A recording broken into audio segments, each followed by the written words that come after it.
সুপ্রভাত জানিয়ে সবাইকে আবার একটা নতুন ভিডিও শুরু করছি।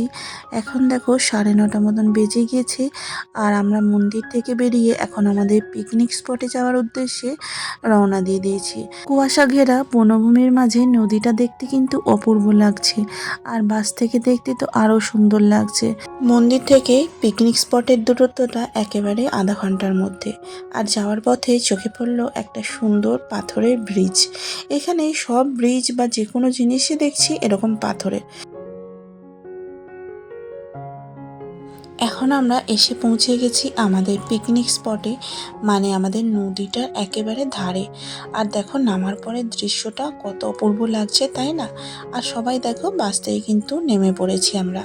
আর এই বাসটা করে কিন্তু আমরা এতক্ষণ এলাম। আর এই যে দেখো বাস থেকে নামার পরেই এখানে একটা সুন্দর করে আমরা বসার মতন করে নিয়েছি। আর আমাদেরকে দেখো সাথে সাথে টিফিনটাও দিয়ে দিয়েছে। টিফিনে ছিল দেখো বাবুজি কেক, কলা, একটা লেবু। আমরা সব টিফিন করার পরে এখন ছেলেরা রান্নায় কাজে ব্যস্ত আর আমরা ওদিকে মেয়েরা সমস্ত আনাজ কাটাকাটি করছি।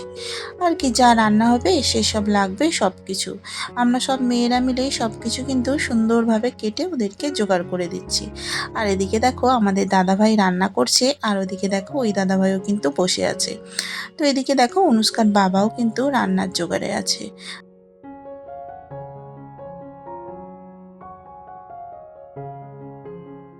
আর এখানে আসার পরে সবাই সবার মতন করে একটু এনজয় করছে।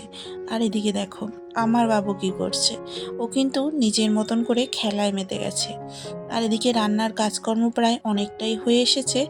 আর তোমাদের দাদাভাই দেখো ওদিকে রান্না করছে। সবাই মিলে একসাথে পিকনিক করতে আসার মজা এবং আনন্দ দুটোই কিন্তু আলাদা। আর এদিকে আমরা মেয়েরা সবাই মিলে কিন্তু গল্প করতে করতে সব সবজি কেটে নিয়েছি। আর কিছুটা বাকি আছে, সেটা হলেই হয়ে যাবে। আর আমাদের মেয়েদের তো গল্পের কোনো শেষই নেই, সবাই সবার মতন করে সুন্দর করে কিন্তু গল্প করছি। আর এখানে সব মজা ঠাট্টা হাসি সব কিছু কিন্তু হচ্ছে। আর ওদিকে দেখো মাসিমা কিন্তু বলে যাচ্ছেন যে এইটা এইভাবে ওটা ওইভাবে কাটো। খুব সুন্দর একটা পিকনিক স্পটে সবাই মিলে গেলে কিন্তু অনেক আনন্দ হয়। আর এদিকে দেখো আমাদের সমস্ত কাটাকুটির পর্ব শেষ।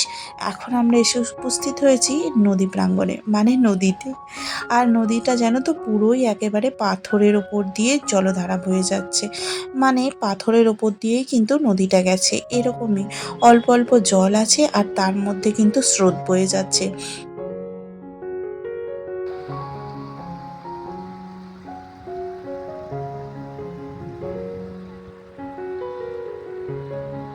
আর এদিকে জল দেখে কিন্তু বাবু আর অনুষ্কা দুজনেই বলছে আমরা কিন্তু স্নান করব। বাড়ি থেকে যেহেতু স্নান করে এসেছে সেই জন্য কিন্তু ওদেরকে মানা করছি, তাও কিন্তু ওরা সেইভাবে শুনছে না। আর কি অসাধারণ লাগছে এই ঝর্ণাটা, দেখো আমার তো মন একেবারে কেড়ে নিয়েছে। আর নদী এলাকাটাও কিন্তু অসাধারণ লাগছে।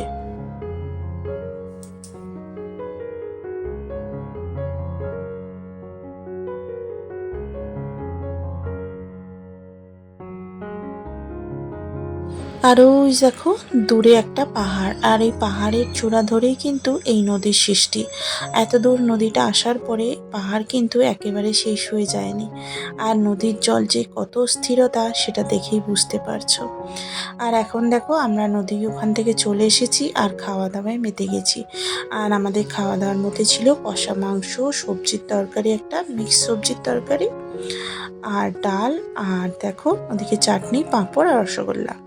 নদী প্রাঙ্গণ ছেড়ে যেতে আমাদের কিন্তু খুবই খারাপ লাগছে, তবে কিন্তু যেতেই হবে। আজ এইটুকু, দেখা হবে পরের একটা নতুন ভিডিও।